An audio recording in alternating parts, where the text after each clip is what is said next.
안녕하세요 여러분, 재미의 이유의 홍난지입니다. 네 여러분, 매우 더운 날씨가 연거푸 연속이 되기도 하고 그리고 비가 쉴 새 없이 내리는 여름인데요, 여러분 어떻게 잘 지내고 계신지 궁금하네요. 제가 오늘은 오랜만에 여러분, 이 초기에 제가 재미의 이유를 시작했던 그 장소에 와서 혼자서 또 한번 이야기를 해보려고 합니다.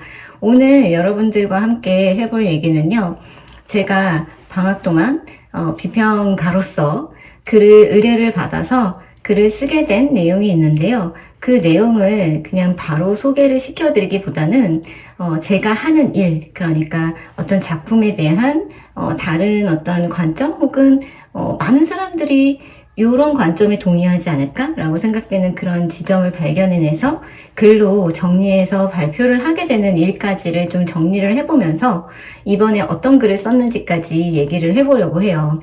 그래서 정리해보자면 비평가의 글쓰기의 과정 정도가 되려나요? 네. 그래서 오늘 그 이야기를 좀 드려보려고 합니다. 저는 요즘에 굉장히 덕질에 빠져 있는데요. 제가 사실은 덕질을 잘 안 하려고 해요. 그 이유가 뭐냐면 제가 하나에 빠지면 정말 식음을 전폐하다시피 온 시간을 거기에 할애를 하고 온 신경이 그쪽에만 가 있어서 웬만하면 빠지는 거를 방지하자라는 생각을 가지고 뭔가 깊숙하게 좋아하게 될 만한 거리들을 마련하지를 않는데, 요즘 제가 빠져있는 분야는 피아노 연주, 그러니까 조성진 피아니스트에 빠져서 정말 헤어나오지를 못하고 있어요.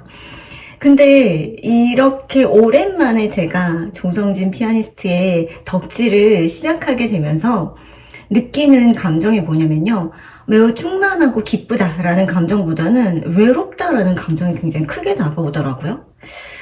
그 이유가 왜일까라고 생각을 했는데, 내가 좋아하는 걸 남들도 똑같이 좋아할 리가 없잖아요. 그런데 뭔가를 좋아하게 되면 여러분도 잘 아시다시피 막 얘기하고 싶어요. 이번에 어떤 연주를 했는데 얼마나 정말 손가락이 어떻게 그렇게 움직이는지 모르겠고, 그 어떤 그 섬세함과 어떤 신의 영역에 다다른 그 연주를 보자면 말이야, 막 이러면서 어떤 연주는 있잖아 이러면서 얘기를 하고 싶거든요. 근데 얘기할 만한 사람이 없는 거예요. 그래서 굉장히 외롭구나 라는 생각이 드는 동시에 내가 정말 짝사랑하는 그 덕질의 대상에 대해서 남들에게 뭔가를 소개를 시켜주고 싶을 때 정말 잘 소개를 시켜주고 싶은 거예요. 내가 느낀 그 막 기뻤던 감정, 그 당시에 느꼈던 아름답다고 생각한 그 손짓, 근데 그 음악은 어느 부분이 좋고 어디에서 했던 연주의 영상이 가장 아름다우며 어디에서 나온 음반의 소리가 가장 영롱하다, 뭐 이런 것들에 대해서 정말 잘 설명해서 내가 좋아하는 대상이 진짜 다른 사람들도 좋구나 라고 느끼게끔 만들고 싶은 그런 마음을 확인하게 됐어요. 그래서 다른 한편으로 제가 그렇게 생각을 했답니다. 나는 이 일을 할 수밖에 없는 사람이구나. 그러니까 어떤 작품을 보고 느낀 감정에 대해서 이유를 좀 그럴듯하게 글로 써서 남들을 설득하려고 하는 그런 직업을 가진 이유, 그런 일을 계속해서 하고 싶어 하는 이유는 나의 이런 성격 때문에 그렇구나 라는 생각을 했어요. 너무너무 좋아하는 어떤 짝사랑의 대상, 짝사랑의 콘텐츠, 짝사랑의 웹툰을 정말 잘 소개를 해주고 싶은데, 그 소개해서 설득을 하려면 그 방식이 굉장히 논리적이어야 하고, 그리고 논리적인과 동시에 누군가의 감정을 확 끌어당기는 후킹도 있어야 된다는 거죠. 네, 그래서 저는 이 작업을 계속 사랑하고 하고 있는 것 같습니다. 네, 너무 서두가 길었는데 어찌됐든 저의 일을 하는 어떤 동기? 나는 왜 이런 일을 택했을까에 대해서 사실은 굉장히 많이 고민을 해왔거든요. 근데 저는 이 일이 맞는 것 같아요. 네. 그리고 이 일에 대해서 제가 굉장히 자부심을 느끼고, 그리고 열심히 수업을 하는 것들, 그리고 이렇게 여러분들과 이야기를 나누는 이런 기회들을 통해서 많은 학생들 혹은 다른 저를 모르는 분들께서 저 비평일 하고 싶어요, 그런 글을 쓰려면 어디에서부터 접근하는 게 좋을까요? 라는 질문을 가끔씩 받습니다. 근데 그럴 때마다도 한편으로는 내가 조금 더 앞에서 일을 하고 있는 사람으로서, 앞서서 일을 해온 사람으로서 조금 더 뭐라고 할까, 뒤이어서 일을 하실 분들이 더 잘 일을 할 수 있도록 내가 진짜 더 잘해야겠구나 책임감을 갖고 이 일이 진짜 필요하다는 것에 대해서 많은 사람들이 좀 알게끔 내가 책임의식을 가지고 나부터도 솔선수범을 해서 좋은 글을 쓰려고 노력을 해야겠구나, 내가 성실해야겠구나 라는 책임감을 느끼는데요. 한편으로는 너무너무 기뻐요. 이런 일을 정말 좋게 봐주시는 분들이 계셔서 같이 동료로서 일을 했으면 좋겠다라는 생각이 든답니다. 그래서 오늘은 그런 분들에게는 굉장히 유용할 수 있을 거라는 기대를 갖고 제가 어떤 방식으로 이런 비평글을 쓰는지에 대해서 조금 더 구체적으로 접근을 해서 알려드리려고 합니다. 제가 처음에 이런 글을 쓰고 싶을 때, 그러니까 어떤 작품의 감상글, 비평글을 쓰고 싶을 때, 사실 그때는 어떤 비평지도, 제대로 된 게 없었고, 사실은 비평이라는 것이 창작단에서 이렇게 활성화된 그 분야는 만화 쪽은 아니었어요.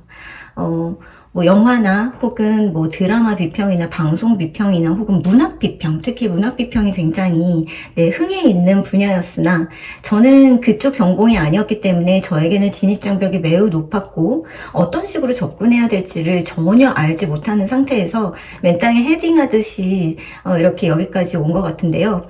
그렇다고 해서 뭐 지금 제가 엄청 대단한 그런 사람 같지만 그렇지는 않고요.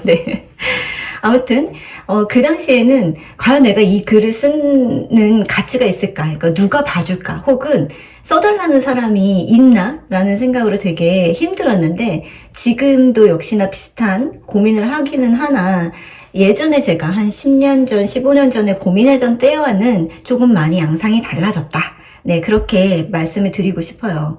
그래서 요즘 저 같은 경우는 청탁을 받아서 원고를 쓰는 경우가 훨씬 더 많습니다.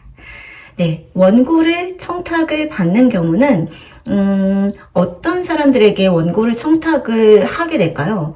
제가 주변에 글을 쓰시는 분들하고 이야기를 나눠보니까 어떤 분들은 내 글 쓰려고 했었던 그런 어떤 에너지를 분출하기 위해서 내 개인적인 공간, 블로그나 브런치에 글을 쓰기 시작했더니 꾸준히 올라오는 글을 보고 나에게 청탁 의뢰가 왔다 라는 말씀을 하시는 분들도 계시고, 그리고 만화 웹툰 분야에 만화 웹툰 평론 공모전이라는 게 얼마 전부터 생겼어요. 한 5, 6년 된 것 같습니다. 그렇게 그 공모전 등단 시스템이 마련된 이후로는 그 등단 시스템에서 상을 받으신 분들이 본격적으로 이런 원고 청탁을 받을 수 있는 어떤 자격이라고 하는 거는 좀 말이 안 맞을 것 같고, 그러니까 나를 알리는 기회가 되는 것 같아요.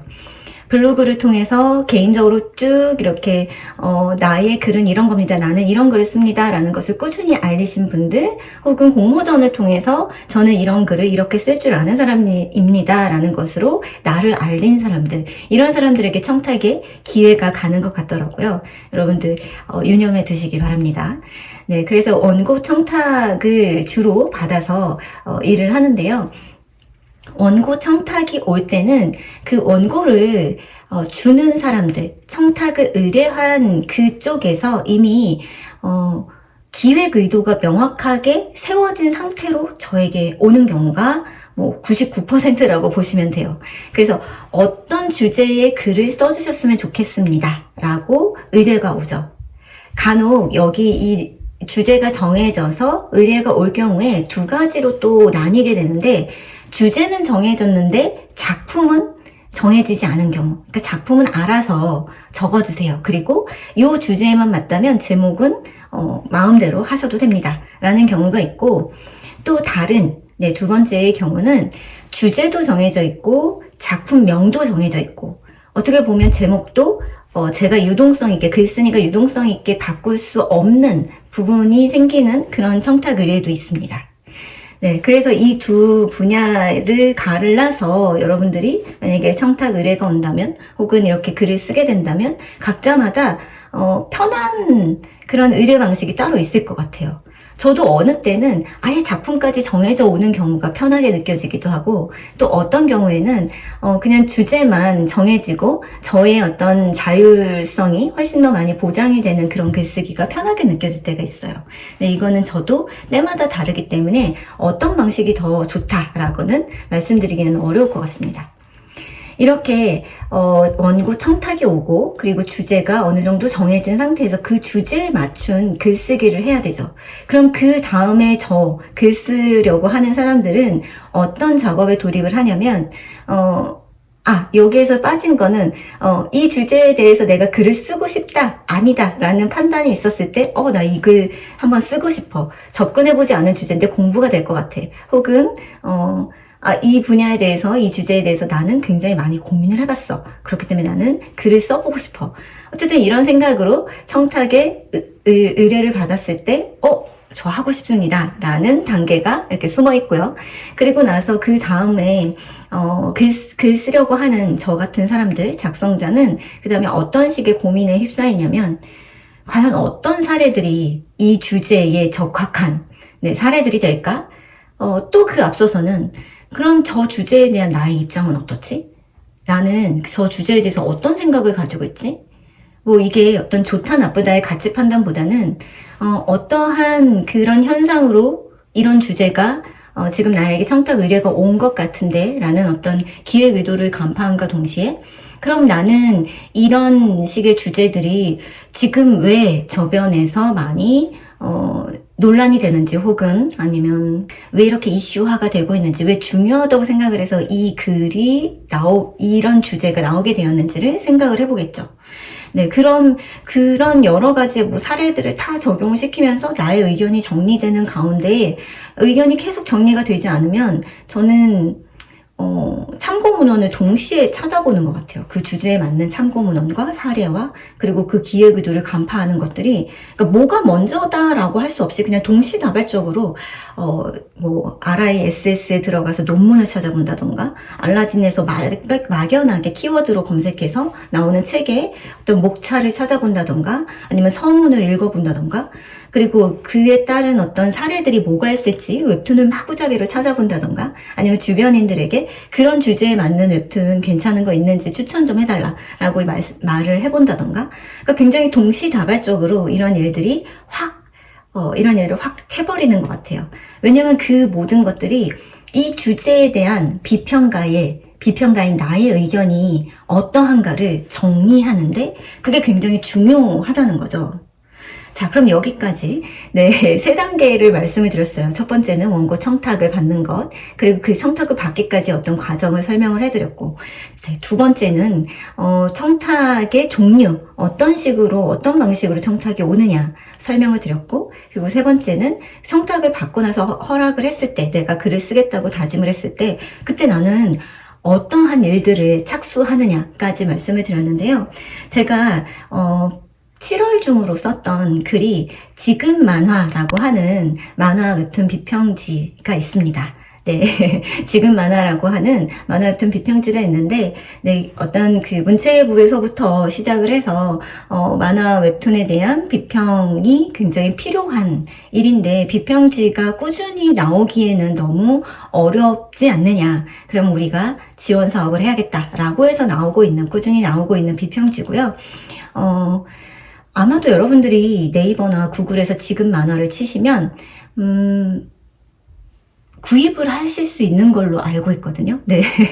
구입을 하실 수 있는데 굉장히 저렴한 가격으로 구입을 하실 수가 있고, 만화영상진흥원? 네, 한국만화영상진흥원에 가시면 아마 서가에 이렇게 꽂혀 있지 않을까라는 생각이 듭니다. 그래서 굉장히 다양한 주제의 글들이 많이 실려 있으니까 한번 찾아보시면 돼요.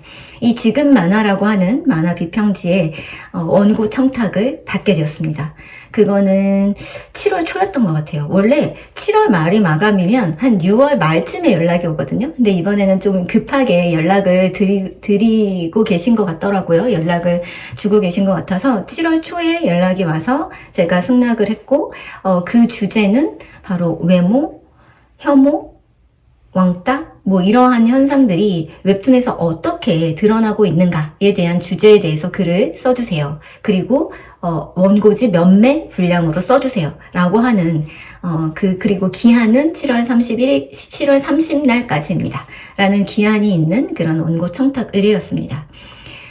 제가 2020년에 비슷한 원고를 써본 적이 있어요. 그러니까, 이 만화에서 성 역할 편견과 외모 중심주의가 나아가야 할 방향, 뭐 이런 것들에 대한 글을 써달라라고 해서 지금 만화에 또 제 글이 실린 적이 있는데, 그때 생각도 나고, 그리고 2년 전이니까, 아무래도 그때와 지금은 또 어떠한 변화가 있고, 그때 내 생각은 이랬는데, 거기에서 조금 더, 못다한 이야기들 혹은 다르게 이야기를 해야 될, 뭐 변화돼야 될 부분이 있는지를 저도 점검을 하고 싶어서 너무 써보고 싶었어요. 네, 그래서 네, 승낙을 하고 글을 쓰기 시작했습니다. 근데 그때 제가 말씀드린 것처럼 세 번째 단계에 바로 글을 쓸 수가 없어요. 제가 아무리 이 비슷한 주제의 글을 썼다고 하더라도 이미 2년이 지났잖아요. 기간이 있었고 제가 계속 그 문제에 대해서 꾸준히 막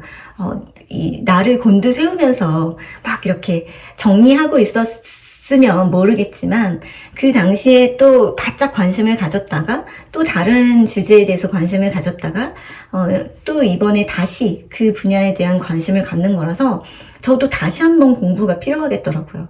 그래서 주변에 어떤 책들이 유용할지에 대해서 많이 추천도 받았고 그리고 작품 추천도 받았죠. 네, 그래서 저는 네, 다양한 외모에 대한 웹툰들을 많이 찾아봤고 그리고 제가 그 외모를 소재로 한 많은 웹툰들 중에서 핵심적으로 소개시켜 드리고 싶다라고 하는 네, 그런 작품이 뭘까에 대해서도 굉장히 많이 고민을 했던 것 같아요. 네, 그래서 그 작품을 찾느라고 좀 시간도 많이 걸렸고, 그리고 더 발전된 어떤 나의 의견이 어떻게 그 논리적으로 풀어낼 수 있을까에 대해서 고민을 하다가 또 여러 가지 외모에 관련된 책을 찾아보게 되기도 했습니다. 네. 그래서 이런 의견들을 조금 정리를 하고 내가 어떤 식으로 말을 풀어가면 좋을까에 대해서 굉장히 많은 고민이 필요한데요. 그래서 제가 굉장히 많은 분들께 주변의 여러분들께 어떤 식의 책이 저에게 도움이 될까요? 하면서 도움을 청하기도 했어요. 그래서 소개받았던 책이 외모 강박이라는 책과 그리고 실격당한 자들을 위한 변론이라는 책이었어요. 그리고 거울 앞에서 너무 많은 시간을 보냈다라는 책도 추천을 받았는데 제가 2020년에 비슷한 주제의 글을 쓸 때 거울 앞에서 너무 많은 시간을 보냈다라는 책은 이미 활용을 한 적이 있어서 외모 강박과 그리고 실격당한 자들을 위한 변론이라는 책을 사서 읽기 시작했습니다. 그리고 그 밖에 제가 RISS에서 논문을 찾아서 저에게 맞는 그런 논문이 무엇일지에 대해서 되게 많이 여러 번 서치를 해보고 그 중에서도 그래서 괜찮은 저에게 맞는 어떤 질적으로 그 논문이 어떤 좋다 나쁘다를 제가 평가할 입장은 아니고요. 그러니까 제가 말하고자 하는 어떤 의견에 도움이 될 만한 그런 어떤 이론을 서술하고 있는 그런 저의 의견에 적합한 논문을 찾는데 시간이 좀 걸렸어요. 네, 그래서 이런 식의 어떤 책들을 보고 그리고 논문을 찾아보고 하는 것들을 통해서 내가 이번에는 요 분야에 맞춰서 좀 글을 써야겠다라는 게 정해지게 되었습니다.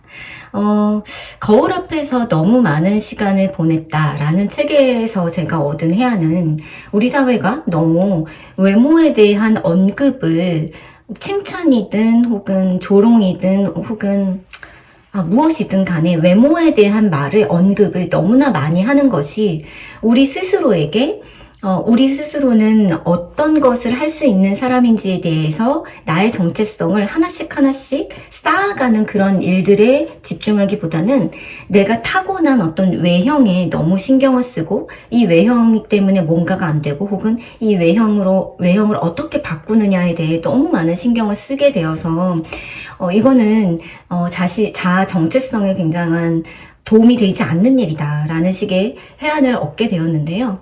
이번에 그 외모 강박이라는 책에서는 그런 것들을 알게 됐어요. 그러니까 옛날에 외모라는 것들이 어떻게 일컬어졌는지, 외모 칭찬이라는 것도 옛날 시절에 있었는데 그 시대의 외모 칭찬 그리고 외모를 묘사하는 방법과 지금 우리가 시각 문화가 굉장히 팽배한 그런 어떤 이미지의 시대에서 살고 있는 우리에게 외모 칭찬의 표현 방식은 어떻게 다르냐. 네. 그리고 그 아름다움과 추에 대한 우리의 고정된 어떤 의미들이 어떻게 계속해서, 편견을 가중시키는 가운데에서 스토리텔링화 되고 있느냐. 라는 것에 대해서 굉장히 많은 해안을 얻게 되었습니다. 네, 그래서 외모 강박이라는 책에서 얻은 그런 그 해안들? 네. 어떻게 글을 쓰면 좋겠다라는 식의, 그 의견에 뒷받침이 되는 그 책들을 읽으면서 훨씬 글쓰기가 수월해졌고요. 실격당한 자들을 위한 변론은 책이 너무 좋았어요. 근데 제가 쓰기에는 너무 생각이 많아지는 내용이더라고요. 그리고 제가 함부로 건드리기에는 아직 그 분야에 대한 어떤 저의 그 정통한 지식이나 어떤 지혜나 이런 것들이 많이 부족하다는 생각이 들어서 실격당한 자들을 위한 변론이라는 책에서는 그렇구나. 내가 더 생각해야 될 그 부분이 많고 나 역시 편견을 계속해서 버리는 연습. 어떻게 다양성을 혹은 우리가 다양성이라고 하는 그 단어 안에 얼만큼을 우리가 더 많이 생각을 해봐야 될까? 나는 어디까지 받아들일 수 있을까? 진짜 굉장히 많은 생각이 들어서 그 책에 있는 부분들은, 그러니까 정서, 감상, 감정 이런 것들은 굉장히 많이 영향을 받았지만 그 내용에 대해서는 직접적으로 제가 이 글에서는 써먹지를 못했어요. 그리고 논문들을 많이 찾아봤을 때 청소년기에 있는 학생들이 그 외모라는 것들, 그 변신이라고 하는 어떤 이야기 속의 그 중요한 플롯, 모티프 이런 것들이 이 청소년기의 학생들에게 얼마나 많은 영향을 어떻게 미칠 수 있을까에 대해서 쓴 논문들이 있어서 정체성, 그 웹툰의 주인공들, 외모 중심을 소재로 가지고 있는 웹툰에서 주인공들이 어떻게 자기의 정체성을 찾아가는 데 있어서 외모를 어떻게 활용을 하는지에 대해서 엮으면 어떨까에 대한 생각이 들게 만들어서 네, 그 논문도 굉장히 유용하게 잘 쓸 수 있었습니다. 활용할 수 있었어요. 그래서 저는 이번에 쓴 글의 제목이 뭐냐면 웹툰 주인공이 외모 지상주의에서 주인공으로 바로 서는 법. 그러니까 웹툰 속에 등장하는, 특히 외모 중심의 소재의 웹툰에 등장하는 주인공이 자신의 결국에는 정체성을 찾아가는 이야기로 귀결이 될 텐데, 네, 그런 정체성을 찾아가는 데 있어서 외모가 어떤 역할을 하는가, 어떤 역할을 하는 게 좋을까에 대해서 제가 생각한 그 의견들을 정리하는 방향으로 글을 쓰게 되었습니다. 네, 여기까지가 3단계까지가 완료가 된 거예요. 근데 이제 4단계는 본격적인 글쓰기 단계에 돌입해야 됩니다. 저는 사실 3단계까지는 되게 즐거워요. 네. 3단계까지는 너무 즐겁게 이 책도 이런 부분이 있고 줄 막 치면서 이렇게 주옥 같은 아름다운 문장이 있다니 그러면서 감탄하면서 이런 부분이 있구나 하면서 너무 즐겁거든요. 근데 이제 4단계는 본격적으로 글을 써야 되는데 이제는 약간 제 실력이 저의 글쓰기 역량이 드러나는 시기니까 괴로워요. 너무 괴로워요. 내가 왜 이렇게 글을 못 쓸까라는 생각이 4단계에서부터 이제 슬슬 들기 시작합니다. 근데 이 4단계에서 본격적으로 글을 쓴다고 해서 처음부터 이렇게 쭉쭉쭉쭉쭉 글을 다 쓸 수 있는 게 아니라, 저도 약간, 작가님들의 스타일, 작업 방식하고도 좀 비슷하지 않을까라는 생각이 들어요. 그러니까 글을 한 편을 완성하게 될 때 분량이 되게 요 정도다라고 하면 거기에서 처음에 도입은 어느 만큼 글을 쓰고 마무리는 어느 만큼 글을 써야지 이런 것들을 머릿속에 구상을 합니다. 그리고 요만큼의 내용은 되게 어떤 내용이고 이 중간에 들어갈 내용들은 이런 식의 어떤 핵심적인 내용들이 배치돼야 되고 사례들을 끼워 넣고 그 다음에 결론적으로 내가 말하고자 한 말을 한 번 더 강조하면서 끝맺어야지. 네, 이런 식으로 구조를 짜야 돼요. 이 구조가 안 나오잖아요. 그럼 저는 일주일, 2주일을 주어도 글을 못 쓰겠더라고요. 네. 그래서 이 구조를 짜는데, 정말 시간이 많이 걸려요. 그래서 4단계는 글의 분량에 맞춰서, 그리고 내 의견과 사례에 맞는 그런, 구조를 짜는 그런 일들로, 네, 그 시간을 보내게 됩니다. 이 구조를 짜야지만, 글이 금방 완성돼요. 이 구조를 짜지 않고, 네, 쓰게 되면, 이야기가 중구난방으로 튈 수가 있어요. 그래서 저는 이 구조를 그냥 쓰면서 짜기도 하는데 이렇게 타자를 치면서 짜게 되는 경우는 분량이 짧을 때예요. A4 한 페이지 정도의 분량 정도면 쓰면서 그게 자연스럽게 제가 조절이 가능한데 A4 4페이지 이상이 되는 원고를 쓸 때는 좀 어렵더라고요. 그래서 저는 너무 이 머리가 돌아가지 않을 때는 따로 막 다른 데다가 막 글로 써보기도 하고 다른 창을 열어서 막 정리를 해보기도 하고 요런 거 써야지 라고 키워드만 막 써보기도 하고 네, 여러 가지 과정을 거쳐서 이 구조를 짜는데도 시간이 꽤 걸립니다. 근데 이 구조 짜는데 시간이 걸리는 건 하나도 아깝지 않아요. 네, 이거는 할애를 해야 본격적으로 글을 쓸 때 네, 바로 헷갈리지 않고 글을 쓸 수 있겠더라고요. 그래서 구조를 짠 다음에 5단계는 네, 바로 글쓰기에 돌입을 하는 거죠. 글쓰기에 돌입을 할 때 구조가 잘 짜여져 있으면 그리고 구조에서 내가 어떤 사례, 어떤 식의 장면들을 내가 넣어야 되겠다라는 것까지 정리가 되면 이 글쓰는 5번째 단계는 생각보다 많은 시간이 걸리지는 않아요. 그래도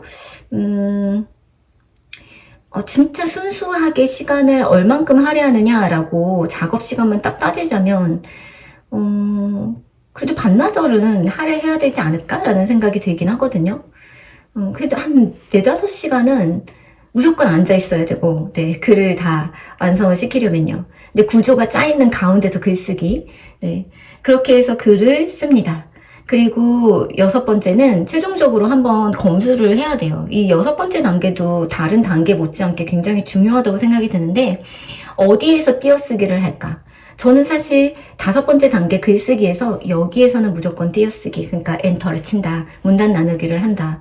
여기 이 문단을 나눴지만 이 1단락과 2단락은 같은 이야기를 하니까 소제목이 붙는다면 이 2단락을 아우르는 소제목을 달아야 되겠구나 라고 생각을 하고 글을 쓰기는 해요.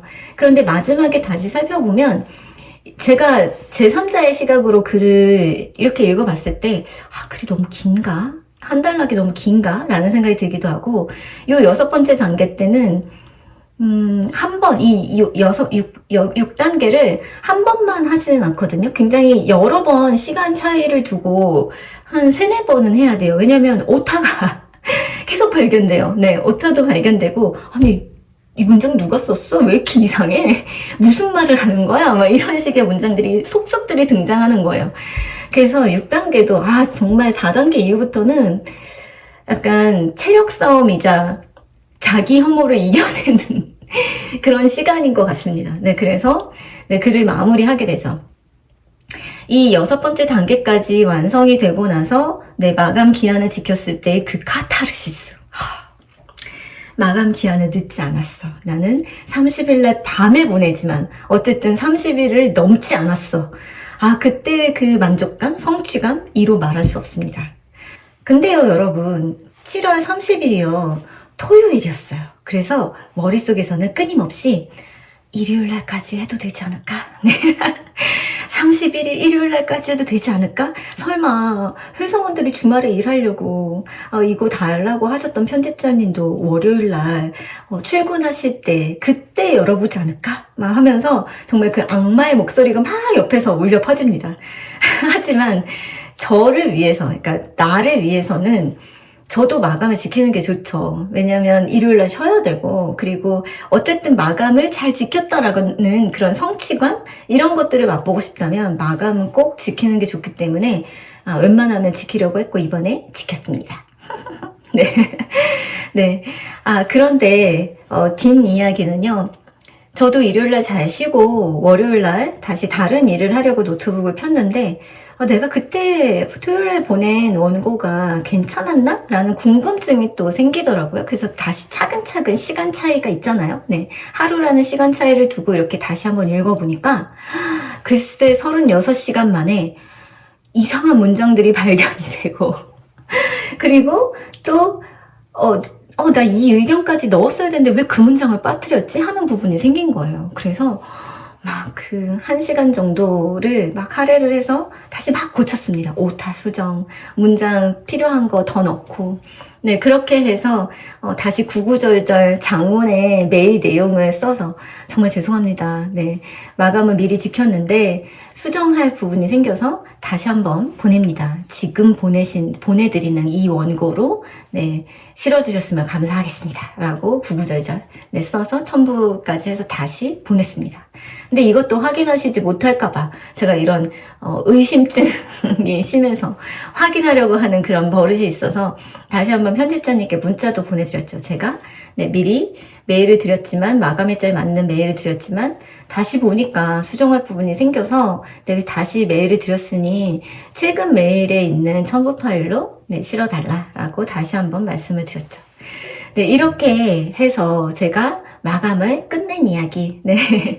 그리고 외모 지상주의에 대한 외모 중심 웹툰이 지금 어떤 식의 현상들이 일어나고 앞으로 지향해야 될 방향은 어떤 부분일까? 어떻게 지향점을 삼고 이야기가 나아가면 좋을까?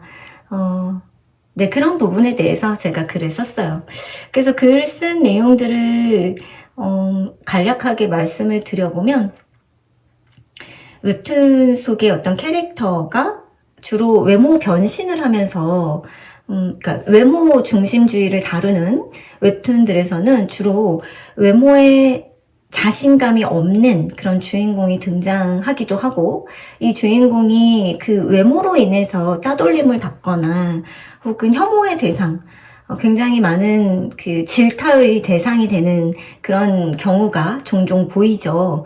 네, 그래서 이 주인공이 자기의 어떤 가장 허물이라고 생각을 했던 이 외모 변신이라고 하는 어떤 스위치를 통해서 새로운 삶을 살게 되는 이야기가 외모를 다루는 웹툰에서 잘 나타나고 있는 그런 전형적인 하나의 이야기 유형이라고 생각이 들었어요. 그래서 변신이라는 것과, 그러니까 외모 변신이라는 것을 통해서 나타난 그 삶이 진짜 주인공의 삶이 맞을지에 대한 그런 궁금증이 있었고, 만약에 결론 부분에 가서 이 주인공이 실제로 원래의 자기의 삶과 혹은 변화에서의 그 삶, 둘 중에 선택하라고 하면 어떤 삶을 선택하게 될까?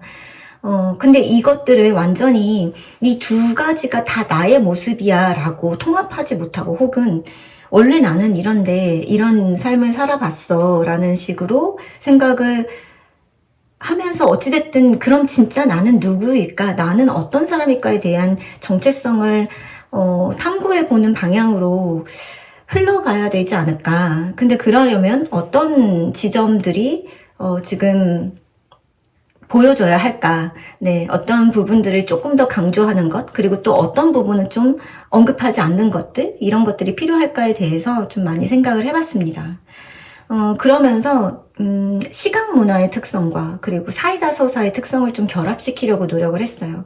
그러니까, 웹툰 같은 경우는 드라마나 영화 같은 영상물과는 좀 다르게, 그리고 게임과도 다르게, 시각 문화라는 점에서는 공통점이 있지만 차별적인 지점은 모두 다른 영상 기반의 시각 문화들은 들을 수 있다는 특성이 있어요. 근데 웹툰은 들을 수가 없어요. 오로지 시각 중심으로만 모든 것들을 해독해야 합니다. 그리고 독자가 굉장히 그 속도도 조절을 하는 어떤 연출을 하는 그 부분에 굉장히 많은 독자의 노력이 필요하기도 하죠. 그러니까 독자의 참여가 굉장히 강조가 되는 콘텐츠인 반면에 해독하려면 오로지 시각에만 의존을 해야 해요. 그렇기 때문에 외모 중심의 어떤 웹툰의 서사가 궁극적으로 이런 식의 웹툰을 만들게 되는 원인은 너무 사람들이 외모에 그리고 아름다움에 집중하는 거 아니야? 라고 하는 어떤 비판 의식이 저는 그 저변에는 깔려 있다고 생각을 하거든요. 그렇기 때문에 외모를 다루는 그런 어떤 이야기의 웹툰들이 많이 등장하는 것 같은데, 네. 그래서 이런 사이다 서사의 내용과 형식에서는 뭔가 이야기의 진행에 방해가 되는 인물들은 빠르게 징벌을 줄 수밖에 없게 만든다는 거죠. 방해물들을 빨리 제거해야 돼요. 그런데 여기에서 놓치게 되는 부분은 입체적인 조망이 불가능하다라고 말씀을 드렸죠. 그러니까 캐릭터들도 역시나 입체적으로 사고하거나 입체적인 캐릭터의 면면들을 보여주기가 굉장히 어렵기도 한 것 같아요. 그래서 추하다고 손가락질을 받던 주인공이 외모 변화로 인해서 아름다워지고, 그리고 누구에게나 선망의 대상이 되는 과정은, 우리가 아름다움은 다양한 거야. 그리고 사람들마다 아름다움이 서려 있어. 라는 어떤 이런 좋은 가치를, 그런 주제들을, 잘 전달하고 싶었던 의도가 있다 하더라도 아름다움이 좋은 거네. 추함은 나쁜 거네. 라는 것을 오히려 더 굳어지게 만들 수도 있지 않을까? 라는 생각이 들었어요. 그래서 이렇게 시각 문화의 특성과 그리고 또 사이다 서사의 결합으로 인해서 비판하고자 하는 그 반은 제대로 전달이 안 될 수도 있어서 오히려 외모 강박에서 벗어나자라는 의도가 곡해되어서 아름다운 게 그래도 중요하구나 라고 전달이 되면 어쩌나 하는 그런 식의 생각을 하게 되어서 글을 쓰게 되었습니다. 네, 그리고 제가 이 글에서 주목한 어떤 사례가 되는 웹툰은 오늘의 비너스라고 하는 웹툰이에요. 지금 네이버 웹툰에서 연재 중인 작품인데요. 이 오늘의 비너스는 의도를 굉장히 내용에 잘 살리고 있어요. 그래서 여러분들이 한번 보셔도 좋을 것 같습니다. 그러니까 외모가 굉장히 중요한 어떤 시대에 우리 현대인들은 그런 시대를 살고 있는데 그 아름다움을 주도했던 어떤 S그룹이라고 하는 곳에서 새로운 아름다움의 목표가 되는 그 대상을 물색하러 다니는데 굉장히 평범한 외모를 가진 강하나라고 하는 인물을 섭외를 해서 스카웃을 해서 이제부터 S그룹의 아름다움은 강하나다라고 이렇게 대표로 밀게 돼요. 그럼 그냥 외모 중심의 어떤 여느 웹툰의 서사라면 아름답게 변신을 하는 게 아닐까라는 생각이 들기도 하지만 근데 이 웹툰에서는 강하나 그 자체로 아름다움의 기준이 되게끔 이렇게 열심히 밀고 있거든요. 네, 그래서 앞으로 이 변화가 어떻게 될까 궁금하기도 하고 이런 식으로 앞으로 이야기가 흘러가지 않을까? 이런 식이 되었으면 좋겠다라는 방식으로 글을 쓰면서 마무리했답니다. 네, 여러분 제가 제대로 설명을 했는지 모르겠습니다. 저는 이 글을 알고 있으니까 막 뜨문뜨문 요거는 설명해야지, 요거는 설명해야지 라고 하면서 막 이야기를 했는데 역시나 혼자 이야기를 하는 데에 가장 방해물은 저인 것 같아요. 제가 알고 있는 내용을 여러분들에게 잘 설명을 해야 되는데, 그게 쉽지가 않네요. 네. 여러분 혹시라도 제가 미처 제대로 설명이 되지 않은 부분, 그래서 정리하기가 어려웠다라고 하시는 부분들이 있으면 댓글에 남겨주시면 제가 다시 댓글로 부연 설명해드리겠습니다. 그리고 이 글은 지금 만화 15호에 실릴 예정입니다. 15호가 언제 발간되는지 제가 아직 잘 모르거든요. 15호가 발간되면 그 소식도 다시 한번 알려드리도록 할게요. 네, 여러분. 더운 날씨 그리고 비로 인해서 많은 어려움을 겪고 계실 여러분들, 네, 모두 다 이 시기를 잘 견디고 넘어가셨으면 좋겠고요. 네, 저는 오늘의 재미의 이유를 이렇게 마쳐보도록 하겠습니다. 저는 재미의 이유의 홍난지였습니다. 여러분, 다음에 더 재미있는 콘텐츠, 유익한 콘텐츠로 찾아오도록 하겠습니다. 다음에 만나요.